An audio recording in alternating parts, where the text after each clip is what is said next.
सो हाय friends, मैं हूं Manu Sharma. Welcome back to my channel market Mantra with Manu. और आज दिन है 8 मार्च 2026 जब मैं वीडियो बना रहा हूं। सो एक्चुअली आज संडे है, आज मार्केट ओपन नहीं है। तो आज हम लोग आगे अभी डिस्कस करेंगे मार्केट में क्या मोमेंटम आ सकते हैं, उसका क्या रीज़न हो सकता है, क्या रेसिस्टेंस लेवल रहेगा, क्या सपोर्ट लेवल रहेगा। सो ये चीज़ें हम लोग अभी आगे डिस्कस करने वाले हैं गाइस। अभी सिनारियो ऐसा है कि थोड़ा प्रॉपर एक वॉर सिचुएशन में हम लोग पिछले पूरे 1 वीक से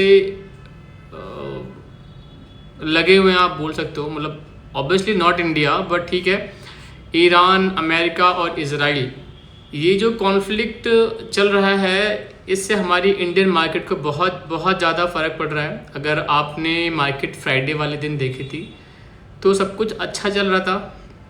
सुबह मार्केट ठीक थी, दोपहर तक भी ठीक थी, और लास्ट में क्योंकि बैंकिंग सेक्टर्स में एक प्रॉपर सेलिंग देखने को मिली। ओके, एक अच्छी खासी सेलिंग बैंकिंग सेक्टर्स में मिली, और उस सेलिंग के कारण मार्केट जो मतलब डंप हुआ है, थोड़ा सा वो सोचने के लिए एक पॉइंट है कि इसमें हम लोगों को ध्यान देना चाहिए। क्योंकि देखो, मैं प्रॉपर ही FNO ट्रेडर हूँ, तो ये बात सिर्फ जो लोग FNO में ट्रेडिंग करते हैं ना, वही लोग समझ पाएंगे कि मैं ये डिस्कशन क्यों कर रहा हूँ कि मार्केट में अप या मूवमेंट डाउन आता है या डाउनफॉल आता है या अप मोमेंटम हमें मिल रहा है, तो उसका क्या रीज़न है और उससे हमें कितना फ़ायदा या कितना नुकसान होता है।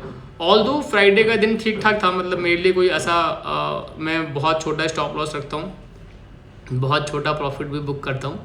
तो मेरा प्रॉफिट ऑल्दो मॉर्निंग में ही बुक हो गया था गाइस, विद इन 1 आवर। मेरे ख्याल से मैं 15-20 मिनट में कोशिश करता हूँ कि मेरा टाइम ख़त्म हो जाए और मैं पूरा कर लूँ जो भी मुझे करना है। तो मेरा टारगेट सच बताऊँ तो विद इन 1 आवर मतलब फ्राइडे को पूरा हो चुका था।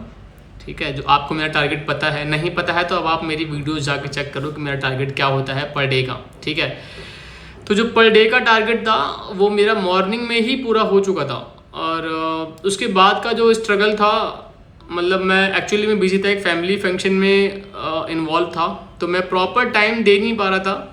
तो मैंने क्या किया था कि मैंने कॉल ख़रीद करके छोड़ दिया था कि ठीक है, इसको 3:30 बजे या 3 बजे, 3:15 बजे के आसपास देखूंगा। और क्वांटिटी इंक्रीज़ कर रखी थी थोड़ी सी, जो मेरी क्वांटिटी 200, 250, 300 होती है, वो क्वांटिटी मैंने 800 समथिंग प्लस 800, मतलब मैंने लगभग 12-13 लॉट ले रखे थे। और मैंने गलती ये करी थी कि मैं क्योंकि सिस्टम पे अवेलेबल नहीं था, तो मैंने उसको कॉल साइड में बाय करके छोड़ दिया था।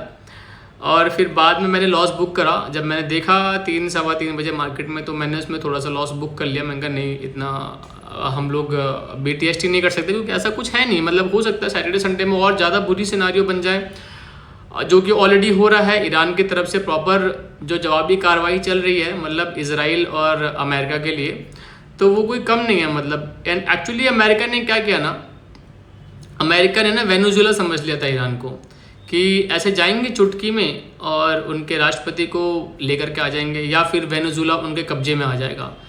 सो ऑल्दो क्योंकि अमेरिका के साथ इजराइल भी था, तो उन लोगों ने मतलब उनके राष्ट्रपति को, खमनेई को ख़त्म कर दिया। वो एक डिफरेंट सिनारियो है, मतलब कि उन लोगों ने वहाँ पे एक विक्ट्री कहने की उनको मिल गई। लेकिन उसके बाद उन्होंने सोचा था कि अभी सिचुएशन 3 दिन के अंदर ही कंट्रोल हो जाएगी। लाइक अगर हम लोग उनके राष्ट्रपति खमनेई को मतलब मार देंगे, तो हो सकता है कि उनके सिचुएशन अंडर कंट्रोल हो जाए, बट ऐसा हुआ नहीं। ईरान के पास ऑलरेडी बैकअप प्लान्स थे और उन लोगों ने उस पर काम करना चालू करा। एक प्रॉपर संगठन, उनके पास काफ़ी सारे ऐसे छोटे छोटे मूवमेंट्स, संगठन बने हुए हैं जिनके थ्रू वो लोग काम कर रहे हैं। तो वहाँ पे क्या हुआ ना, उन लोगों ने इंडिपेंडेंट्स जितने भी ऑर्गेनाइजेशंस थे सबको बोला, अब आपको जितना और जो समझ में आ रहा है आप लोग अपने हिसाब से एक्शंस लो।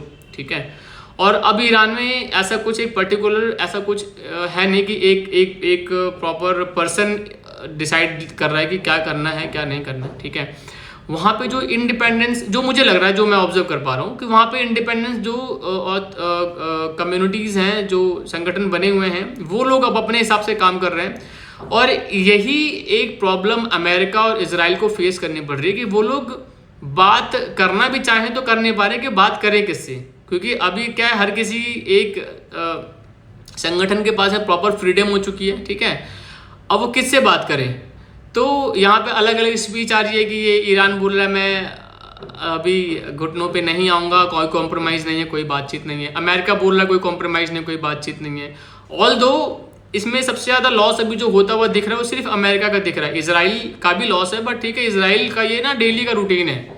इसराइल को हर साल 2 साल में किसी न किसी से भिड़ना ही पड़ता है, क्योंकि वो ऑलरेडी गल्फ कंट्री से घिरा हुआ है चारों तरफ से। तो इसराइल को ना कुछ हर 1-2 साल में फेस करना पड़ता है। इसराइल इन सब चीज़ों के लिए पहले से प्रिपेयर है और इसके लिए ये रोज़ की बात है।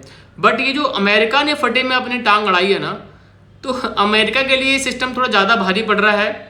और अगर ईरान के कॉन्सेप्ट समझेंगे तो ईरान तो ऑलरेडी शहादत की तरफ जा रहा है। उन लोगों का तो कॉन्सेप्ट ऐसा है कि ठीक है अभी मरो या मारो वाली सिचुएशन है। जो उनका रिएक्शन है वो देख करके आप समझ सकते हो कि वो लोग अभी कहीं पे भी कॉम्प्रोमाइज़ वाला एक पॉइंट, सिंगल पॉइंट भी ना मिल नहीं रहा कि वो लोग कहीं से एक ऐसा सिंबल दें, ऐसा एक साइन मिल जाए कि ठीक है वो लोग चाहते हैं कि यहाँ पे वॉर रुके और अब हम लोग बातचीत की तरफ बढ़ सकते हैं। तो ईरान की तरफ से तो ये मतलब कहीं से भी ये हम लोग बोल नहीं सकते कि कुछ कॉम्प्रोमाइज़ होने वाला है। शायद हो जाए, ऐसा हो सकता है कि आज या कल में कुछ न्यूज़ आए, ऐसा हो सकता है 1 हफ्ते में कोई न्यूज़ आए, ठीक है। लेकिन जो सबसे ज़्यादा लॉस बियर करना पड़ रहा है वो सिर्फ और सिर्फ अमेरिका का है, क्योंकि अमेरिका की डायरेक्ट इसमें कुछ भी प्रॉब्लम थी नहीं। अमेरिका बस बीच में कूदा था। और ये बात हम लोग ट्रम्प की कर रहे हैं, जिसको नोबल पीस अवार्ड चाहिए था गाइस। ये प्रॉपर एक फाइट चली थी उस टाइम पे कि जो नोबल पीस प्राइज़ है वो किसे मिलेगा। एकदम शांति दूत बनने की अमेरिका कोशिश कर रहा था, ट्रम्प की अगर हम लोग बात करें तो। और यहाँ पे देखो अभी क्या सिचुएशन चल रही है, कुछ भी रीज़न नहीं है अमेरिका का, लेकिन फिर भी वो कूदा हुआ है, वो इन्वॉल्व हो रखा है इसमें, ठीक है। अभी ऑल दो ये सब चीज़ें हैं चलती रहेंगी।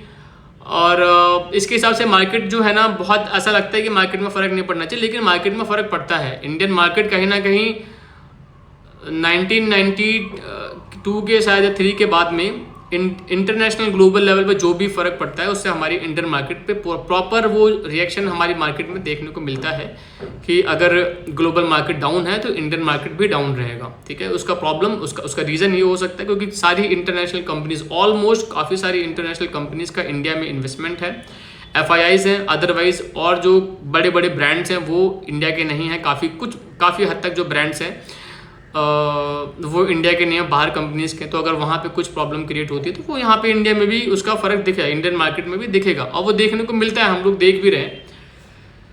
सो ठीक है, अभी देखते हैं मंडे को क्या हो सकता है। ये सब चीज़ें हैं अभी चलती रहेंगी। देखते हैं चार्ट में कहाँ से एक हमें अगर बियरिश मूवमेंट मिलेगा तो वो कहाँ तक जाएगा या जा सकता है और कहाँ से जाएगा।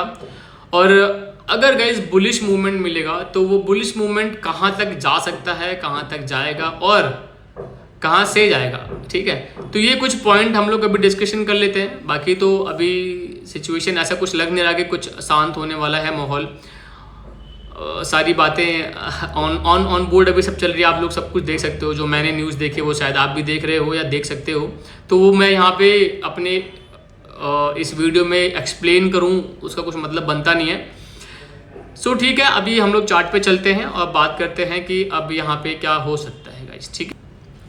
सो गाइज ये मैंने अभी निफ्टी 50 का चार्ट देखो ओपन किया हुआ है। अभी 3:17 है, आप देख रहे हो यहाँ पे, ठीक है। आज तो खैर संडे है, कितना भी टाइम हो रहा है उससे क्या ही फ़र्क पड़ेगा।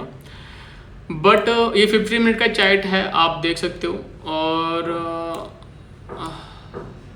7-8 ये देखो, ये 6 तारीख का जो लास्ट ट्रेडिंग डे था वो ये है, ठीक है। अच्छा खासा एक मोमेंटम ऐसा लगा था कि यहाँ से मार्केट ऊपर चली जाएगी। ये अच्छी कैंडल्स हमें मिली थी, बट यहाँ से रिजेक्शन मिला। ये जो इनकन्फर्मिंग कैंडल है ना भाई, ये बहुत ज़्यादा खतरनाक होती है, इस पर प्रॉपर ध्यान देना चाहिए। इसमें सिर्फ पुट जिन्होंने बाई किया उसको फ़ायदा शायद हुआ भी है कि नहीं, क्योंकि ये वाली कैंडल डोजी बन गई थी, फिर से डोजी हैमर बोल सकते हैं इसको, ठीक है। और फिर साइडवेज मार्केट थी, कुछ इसमें ऐसा था नहीं कि एक प्रॉपर डिसीजन लिया जाए। हाँ, ऑल्दो अगर आप देखोगे तो ये थर्सडे वाले दिन एक अच्छी बाइंग मिल गई थी हमारे को, ठीक है। अब बात करते हैं 6 मार्च की, तो ये एक अपर हैमर मिला था, उसके बाद में ये देखो रिजेक्शंस मिल गई थी, ठीक है। और ये जो बॉडी बनी थी ना, ये दोनों कैंडल के हिसाब से परफेक्ट बॉडी थी कि यहाँ पे एक सेलर्स का पॉइंट है और ज़्यादा छेड़ने की कोई रिक्वायरमेंट है नहीं, सेलर्स प्रॉपर यहाँ पे एक्टिव है। इसके बाद में आप रिजेक्शन का भाई साहब एक लेवल देखो, 1 2 3 4 5 6 7 8 और ये 9 10 11 बार मार्केट ने ना ईएमए को प्रॉपर टच किया, ऊपर जाने की कोशिश करी और 11 बार रिजेक्ट हो गई। ठीक है, 15 मिनट के टाइम फ्रेम पे ना अगर आप लोग ये नोटिस करते हो तो ये बहुत बड़ी बात है। आप जब रीज़न ढूंढोगे ना कि मार्केट क्यों गिरेगी या क्यों गिर सकती है, क्यों बढ़ेगी या क्यों बढ़ सकती है, ठीक है, तो ये देखो 11 बार ईएमए वापस, मैं फिर से गिनवा देता हूँ। ये देखो first, second, third, fourth, fifth, six, 7 8 9 10 और 11 और भाई साहब 12th जब इसने 12वीं बार कोशिश करी थी तो प्रॉपर नीचे आके क्लोजिंग दी और रिजेक्शन दिया और फिर से ये वाली कैंडल ऊपर जाने की कोशिश करी थी, बट 9 ईएमए से ही इसका रिजेक्शन हमें फेस करने को मिला। और ये जो 45 मिनट थे, इसने ये 45 मिनट थे 6 तारीख के, इसने प्रॉपर मार्केट को डाउनफॉल में लिया। और यही 45 मिनट अगर आप देखोगे 5 तारीख के, ठीक है, हाँ 15 30 45 और यही 45 मिनट लास्ट वाले, जब मैं लास्ट के 45 मिनट की बात कर रहा हूँ, इसने पूरी मार्केट को अप मूवमेंट में ले लिया था। मतलब ऐसा एक पूरा कॉन्फिडेंट आ गया था कि अब मार्केट अप ट्रेंड में हो जाएगी, ठीक है। लेकिन अगेन ये देखो यहाँ पे मतलब कैसा पैटर्न है, पूरा सेम टू सेम, यहाँ पे पूरा बुलिश हुआ और एक कैंडल ने पूरा रिजेक्शन दे दिया और फिर मार्केट रिजेक्ट हो गया, ठीक है। अब 3 कैंडल यहाँ पे प्रॉपर रिजेक्शन दिया और एक कैंडल ने वापस से इसको रिकवर किया कि, लेकिन इस लेवल रिकवर नहीं किया, जैसे कि ये देखो रेड कैंडल बनी थी ना, इस लेवल तक नहीं किया। तो ज़्यादा चांसेस हैं कि अभी मार्केट वापस से बेयरिश होगा, ठीक है। लेकिन अब कहाँ से कैसे क्या होगा इसके चांसेस मैं अभी आपको बताता हूँ जो मेरा व्यू है। सो गाइज 350, ये देखो ये फर्स्ट लेवल है। अगर मार्केट 350 से 400 लेके 400 तक इस लेवल से ऊपर रहा, ठीक है, स्टार्टिंग 1 आवर की बात कर रहा हूं मैं, अगर इससे इस लेवल से ऊपर मार्केट रहेगा ना तो काफ़ी हद तक ऐसे चांसेस हैं कि 700 और 800, ये देखो मैं यहाँ पे ले आता हूँ इसको, इस लेवल तक जाएगा। फर्स्ट लेवल रहेगा ये, ठीक है, टारगेट फर्स्ट रहेगा, मैं इसमें लिख देता हूँ।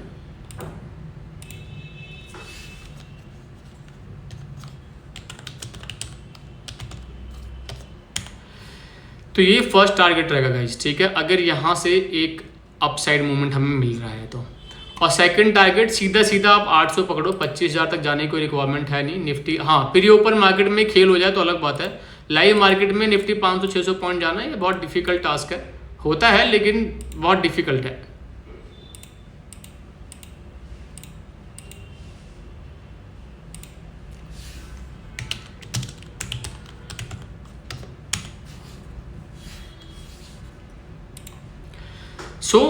अगर इस लेवल से ऊपर जाता है और ईएमए को भी क्रॉस करेगा गाइस तो फर्स्ट टारगेट और सेकंड टारगेट रहेगा। हाँ अगर हमारा प्री ओपन मार्केट में 700-800 पहुंच गई है तब हमारा टारगेट 25,000 तक हो सकता है, ठीक है, तब हमारा टारगेट 900 और 25,000 के बीच में रहेगा। बट अभी इस करंट सिनारियो के अकॉर्डिंगली हमारा ये जो व्यू है वो इतना ही रहेगा। अब आते हैं इस लेवल के नीचे, अगर इस लेवल के नीचे गाइस क्रॉस करेगा ना तो यहाँ से अगर क्लोज करता है तो फर्स्ट टारगेट 200 रहेगा, ठीक है। इसको मैं कलर बदल के सेट कर देता हूँ, रेड कर देता हूँ क्योंकि ये बेयरिश रहेगा। तो फर्स्ट टारगेट ये रहेगा अगर बेयरिश मोमेंटम में आ रहा है, और सेकंड टारगेट में तो फिर सीधा 24,000 तक जाएंगे, ठीक है, क्योंकि ये बहुत मुमकिन सी चीज़ है। मतलब अभी जो मार्केट में ये जो हलचल चल रही है ना, ऐसा नहीं है कि ये चीज़ नहीं हो सकती है, हो सकती है, डेली कुछ ना कुछ ऐसा अनएक्सपेक्टेड ही हो रहा है। तो ये भी एक मूवमेंट ऐसा है कि ये अनएक्सपेक्टेड है और यहाँ पे टारगेट मिल सकता है।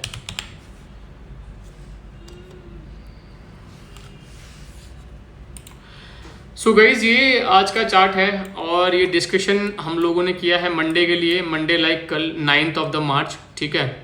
और अगेन फिर से थोड़ा सा रिपीट कर देता हूँ, ये 2 लेवल हैं, अगर इससे मार्केट ऊपर रहेगी तो फर्स्ट टारगेट ये रहेगा अपना 24,700 और सेकंड टारगेट 800 तक का रहेगा। प्री ओपन मार्केट में अगर यहाँ से ऊपर मार्केट रहेगी तो हम 24,900 और 25,000 तक का टारगेट रखेंगे।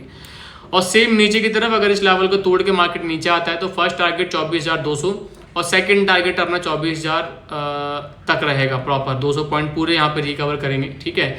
तो ये टारगेट है और ये लेवल्स है जो मैं पर्सनली फॉलो करूँगा कल के दिन अगर मैं एक्टिव हूँ तो। अगर क्या मुझे एक्टिव रहना पड़ेगा, मैं एक्टिव रहने की पूरी कोशिश करूंगा। मैं ये अभी जो मार्केट चल रही है इसको मिस नहीं करना चाहता हूँ गाइस, ठीक है। बहुत सारे इसके पीछे वजह है, लेकिन अब वो सब डिस्कशन हम लोग नहीं करेंगे, वीडियो बहुत बड़ी रहेगी। बट अभी की जो मार्केट है ना, ये ऐसे मोमेंटम बहुत रेयर टू रेयर मिलते हैं, क्योंकि फिर market mostly time sideways रहती है। अभी ठीक है बियरिश मूवमेंट है, उसमें भी पुट बाय करो मस्त अपना, मतलब मेरे को तो अच्छा प्रॉफिट मिल जाता है।